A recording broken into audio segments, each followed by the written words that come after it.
Hi preschoolers and grown-ups, I hope you're having a good day. This is teacher LeAnn. I'm sure by now when you've gone outside to play, you've noticed that all of our trees have changed colors, at least most of them.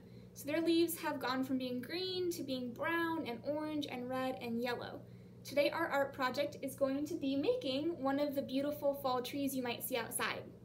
So this is what your final project could look like, but every tree is different, so I'm sure yours will look a little bit different than mine.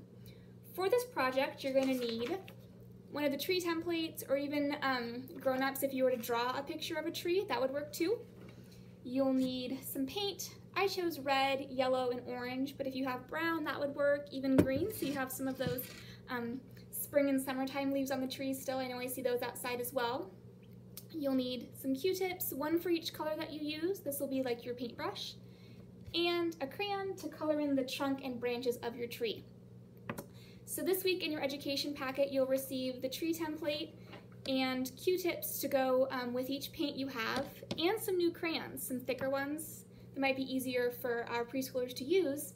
And you'll also receive a recipe for some homemade paint. So if you don't have any project paint at home, no worries, no need to go out and buy any. The recipe that we've included is flour, salt, and I believe food coloring. So super easy, and you can really make any color that you'd like. So let's get started. I'll move my finished tree so I have some more workspace. It's still wet, so I hope that my tape holds and it doesn't fall on me. Leave it there for some inspiration.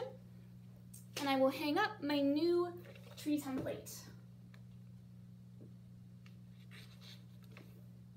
Perfect, you can see that. So my first step is to color in my trunk and the branches, right? I chose brown because trees are brown, but maybe you want to color your tree in purple. Up to you. So I'm going to color this in.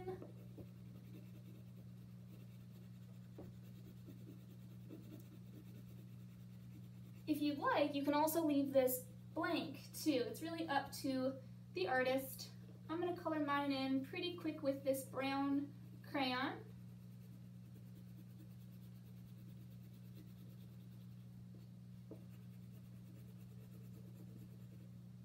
Get all the little branches in there.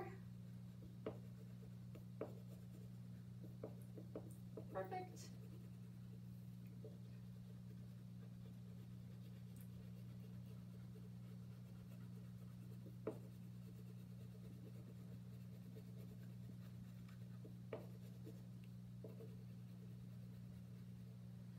Almost finished.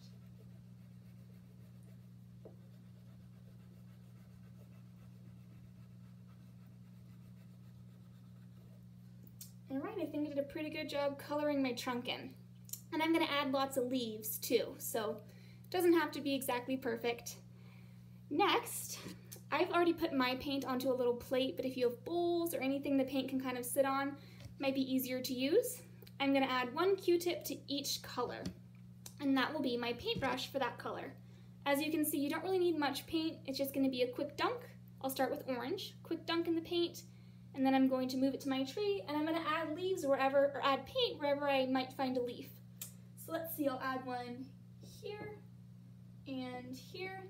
I don't really need to dip in the paint every single time, but you'll notice when you're dunking it, maybe, oh, that leaf isn't quite as dark as that first one, so I can dip it back in my paint just a little bit and then go over that. Perfect. I'm going to do a bunch of orange leaves first.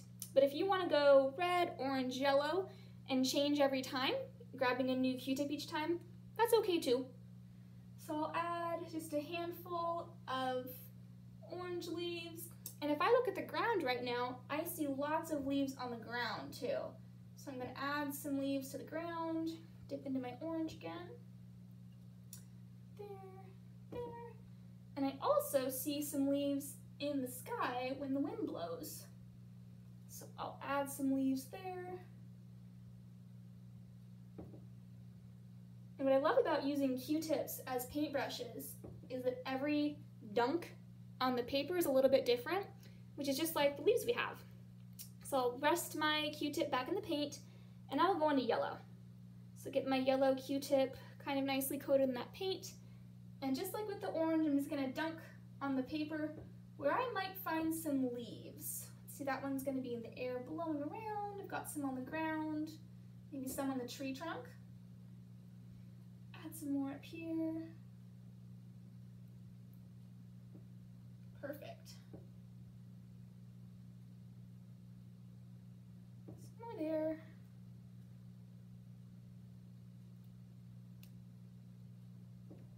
All right, I think I've got a good handful of yellow leaves. Now I'll add my final color, red.